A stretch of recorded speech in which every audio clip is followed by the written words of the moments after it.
Justo ahí en la publicidad de Cara a Cara tenemos una entrevista con la ministra Fabiola Muñoz de cuando se podían hacer las entrevistas todos los días en el estudio. Hoy le damos la bienvenida a la distancia. ¿Qué tal, ministra? ¿Cómo está? Buenas noches, gracias por estar con nosotros en Cara a Cara. Hola Enrique, como siempre, muchas gracias por la oportunidad.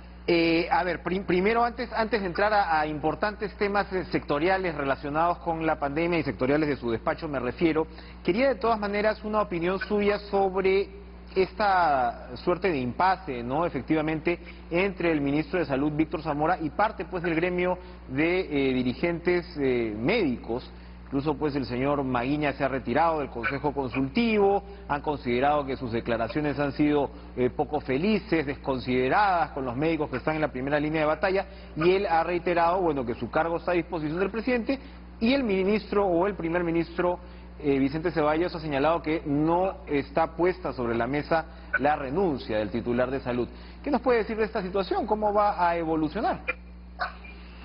Bueno, yo que veo a Víctor Zamora día con día, el trabajo que hace y sobre todo la preocupación que muestra por la condición de los médicos, del personal, de asistentes, de todo el sistema de salud, y pelea por ver cómo podemos incrementar las condiciones y mejorar las condiciones siempre en el Consejo de Ministros. Creo que es una persona que se preocupa por su gremio. O sea, yo sí creo que es alguien que está todo el tiempo, permanentemente, pensando cómo ayudar a que esta pandemia, no solamente para los ciudadanos, termine, sea lo más corta posible, sino además cómo lograr que para el gremio de los médicos, pero también de los asistentes, de los intensivistas, para todo el conjunto, se tengan las condiciones adecuadas. Yo creo que este no es el momento de retirarse de nada, creo que este es el momento de sumar esfuerzos. Creo que el decano del Colegio Médico o el vicedecano tienen mucho que aportar, y este es el momento en el que estemos más unidos que nunca. En la mayoría de los casos no podemos estar físicamente, pero creo que en este momento el Perú demanda de nosotros dejar de lado cualquiera de las diferencias que existan para concentrarnos en lo que es lo más importante en este momento, las personas. Ahora, queríamos también conocer, digamos, su mensaje ya consolidado en este punto 11 de mayo de la situación pues de todos los caminantes, de todos aquellos que emprendieron pues el camino, el peregrinaje prácticamente de retorno, con todos los riesgos que esto conlleva. Usted ha estado al frente de alguna manera de esa supervisión y queríamos saber en qué punto está este inmenso operativo, si podemos calificarlo de alguna manera.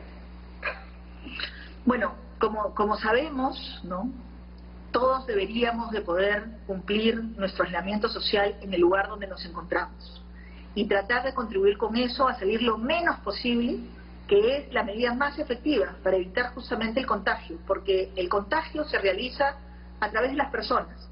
Somos las personas las que nos movilizamos de un lugar al otro y llevamos el virus. Sin embargo, entendemos que por diferentes razones, porque alguien se quedó varado, había venido por una cita médica y se quedó en la ciudad de Lima o en otra región, pero su lugar de residencia habitual es otro lugar, por razones de trámites administrativos, por razones de que perdieron el techo o los medios de subsistencia, pueden haber razones justificadas para que alguien realmente necesite, como lo hemos visto, con desesperación, tratar de lograr regresar a su lugar. Y lo que sí tenemos que entender es que cuando uno sale a la calle, cuando uno sale a una carretera y genera una aglomeración, genera también un riesgo de salud pública. Y por esa razón tiene que intervenir el Estado y tiene que lograr que estas personas se trasladen a un lugar seguro donde les podríamos brindar alimentación y cobijo, y coordinar con su gobierno regional la posibilidad de hacer este traslado de manera ordenada.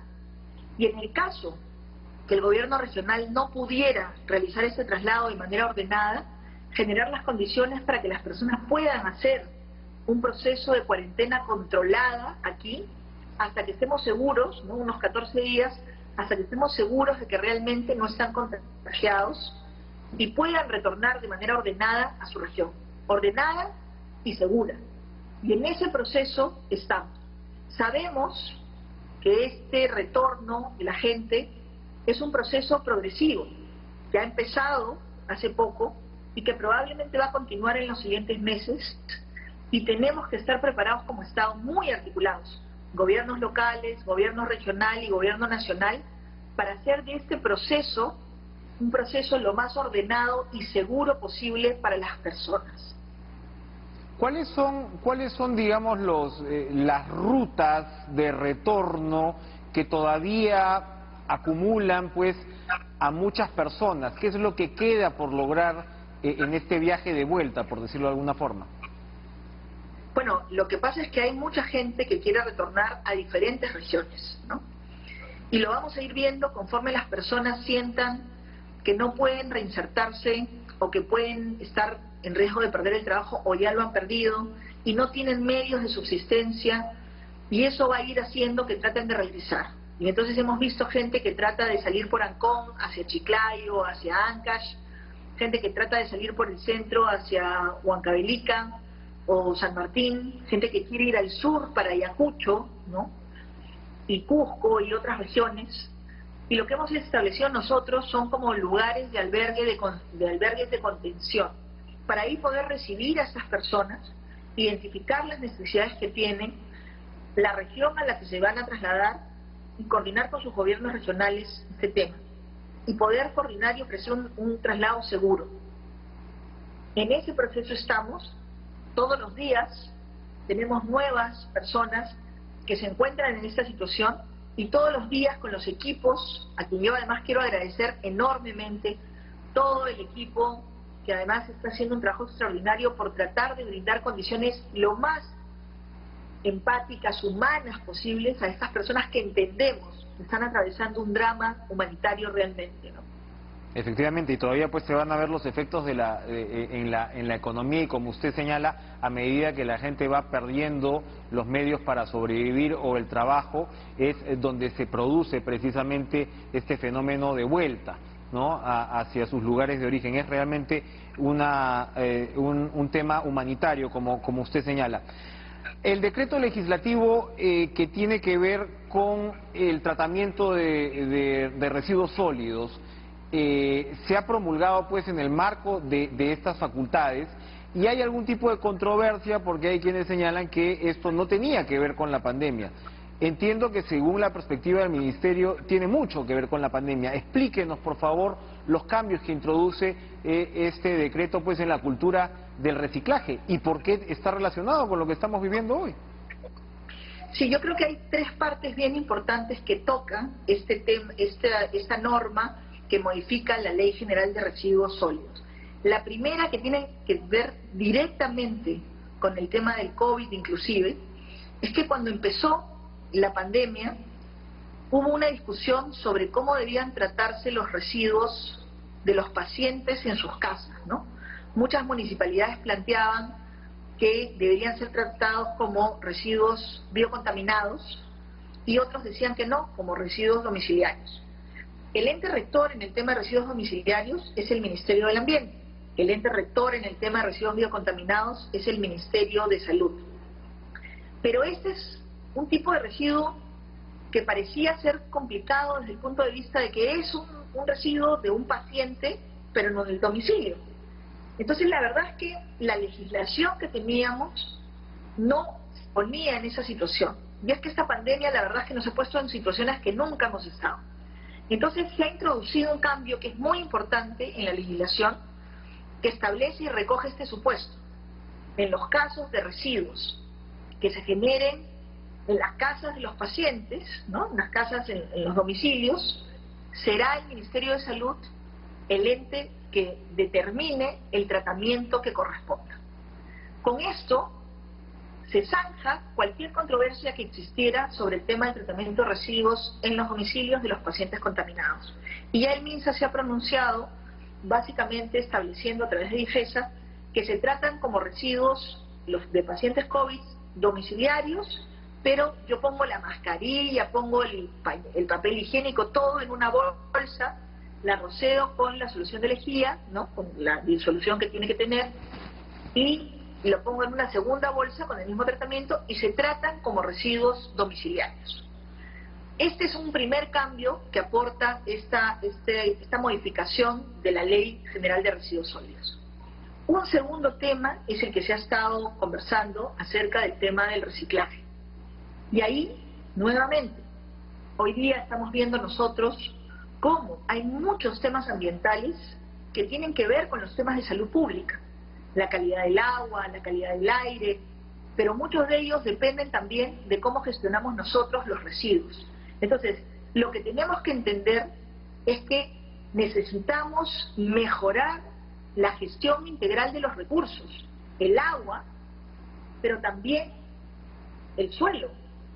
Y claramente no deberíamos nosotros estar ocupando grandes extensiones de suelo para enterrar residuos, porque deberíamos realmente concentrarnos en el manejo adecuado de los residuos. Entonces se ha hecho un cambio en la legislación, básicamente para avanzar hacia el tema de una mejor gestión de los residuos sólidos en el país, que tiene que ver mucho con lo que se está tratando de hacer ahora de ordenar los mercados, por ejemplo. En el mercado no solamente es importante ordenar los puestos donde se van a comercializar los productos, sino qué cosa se va a hacer con los residuos que se generen en los mercados. Y por eso la norma tiene un paquete de modificaciones que promueven el reciclaje, que es una de las cosas más importantes, pero no solamente del plástico, del cartón, sino justamente de este tipo de residuos que se generan en lugares como los mercados, que son los residuos orgánicos. Y el cambio fundamental que hace es el tema de que ya no pensemos en la basura que tenemos que tirar, sino en los residuos que hay que valorizar.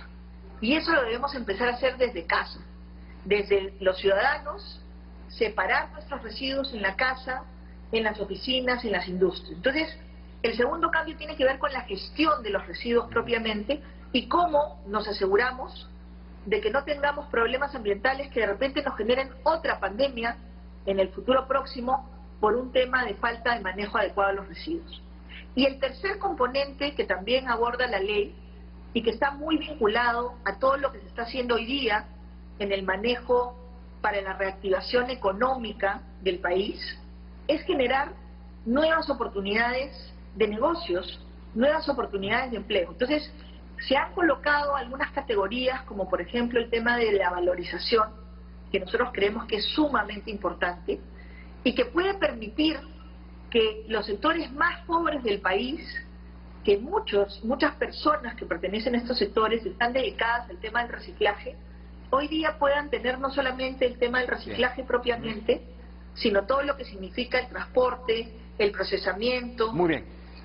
La utilización de estos residuos. Perfecto. Entonces, ese es en resumen, ¿no?, estos tres factores que aborda este decreto legislativo. Vamos a hacer una pausa y regresamos con la ministra del Ambiente. No se muevan.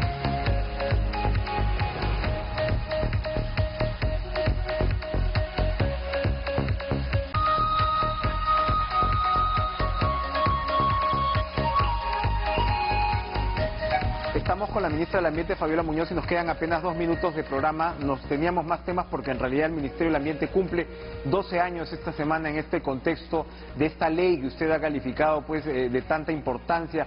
Yo conversamos fuera de cámara, Lomo de Corvina, ¿no?, con población que no tiene agua, además está construida sobre un relleno sanitario. Eso te lleva a pensar los vulnerables de los vulnerables y cómo el tema del cuidado del ambiente en este caso está íntimamente relacionado con todo lo que estamos viviendo. Yo quería aprovechar este minuto y pico que nos queda para que usted, por favor, reproduzca este mensaje de lo que estamos viendo en Loreto, lo que estamos viendo en Piura, con respecto a la responsabilidad de la ciudadanía. Usted está sobre el terreno. ¿Qué nos puede decir con lo que le toca al peruano, a la peruana de a pie?